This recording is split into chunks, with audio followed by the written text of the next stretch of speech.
Hurricane Maria supposedly strengthens to a Category 3 just hours before reaching landfall. You can read about that at CNN.com. You can go to NBCnews.com and read about the rapidly intensifying Hurricane Maria that takes aim at Puerto Rico and the Virgin Islands. I see this as being a wag the dog scenario right now, and I'm going to show you conflicting reports here in just a moment as to why I have that feeling and reasoning. First, if you go to WION.com,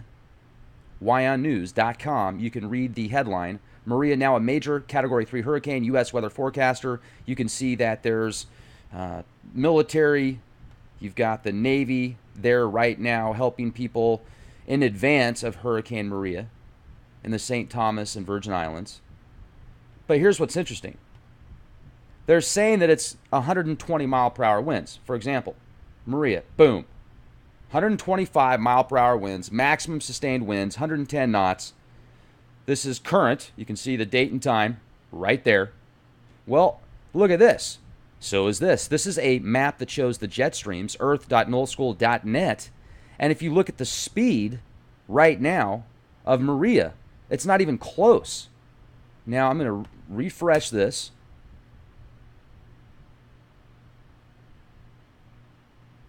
Okay, kilometers an hour. Let's change it to miles per hour, 60 miles an hour. Let's zoom in as much as we can. This is as far as it'll let me zoom in. And every time I click with the cursor, that green circle is showing the wind speeds in that area. You can see 60 miles an hour, 61 miles an hour, 60, 67, 66. I can't see anything faster than 69, dude. 69. So there you're at, 68 miles an hour, 67, 58. This is nowhere close to 120 mile per hour winds. So what are they really doing out there?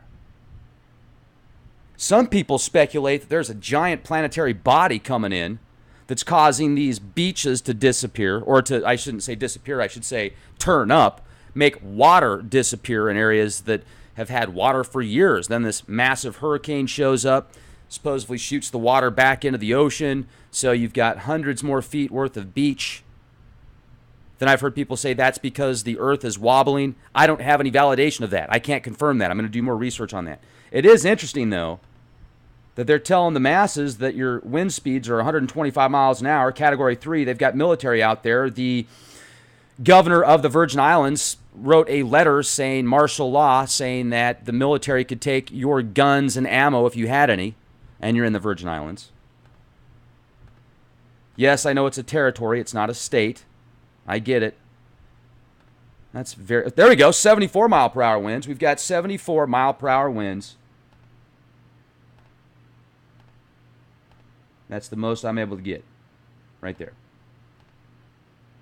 74 mile per hour winds. Now, if you zoom out, we'll go check out this other hurricane, or this tropical storm that's forming, attempting to form. It's not really doing much. And then we'll go check out Jose. Jose's not doing much. I mean, his wind speeds are at about 60 miles an hour. 55. 52. All right, so let's take a look at the 5-day graphical tropical weather outlook. nhc.noaa.gov. Hurricane Maria. You can see, yep, there it is, 125 mile per hour winds. Let's click that. Let's look at the forecast. This is a 3-day forecast. 5-day. Looks like it's going to go through the Bahamas, the Dominican Republic again.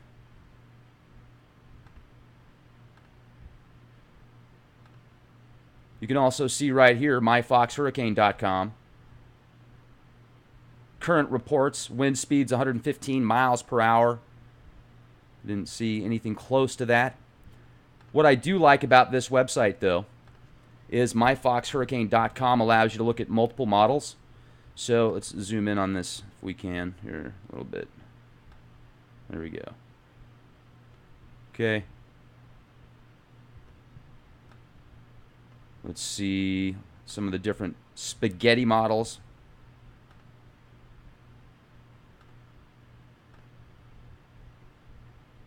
going over Puerto Rico or around Puerto Rico. I'm going to hit all models. I'm going to zoom out. There's your forecasts. What's really going on? Why are they setting the military up down there? Is this, hey, here's another theory that I just came into my mind. If we are preparing for a global war, this would be a good way to get troops positioned on the islands, Caribbean, Bahamas, etc.,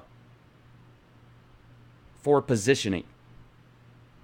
And do it in a fashion where, well, they're there to help. They're put there to protect you, and maybe they are. And maybe they're also there because in case a war does go down, having a buffer zone out there will offer some strategic positioning for our benefit. Or maybe it's just a new real estate opportunity. And, of course, construction. So, can't wait to hear your opinions on this. I'm drinking this stuff called Formula 13 from Get the Tea. I love it. This stuff is awesome. You literally steep it for a few hours and then put it in a gallon of water, and you've got tons of awesomeness for super cheap. And it's extremely good, in my opinion. So I would check it out. It's organic teas that are put together, formulated to give you the maximum bang for your buck. Check out Formula 13, getthetea.com. Let them know I sent you. You'll thank me later. Be the change you want to see.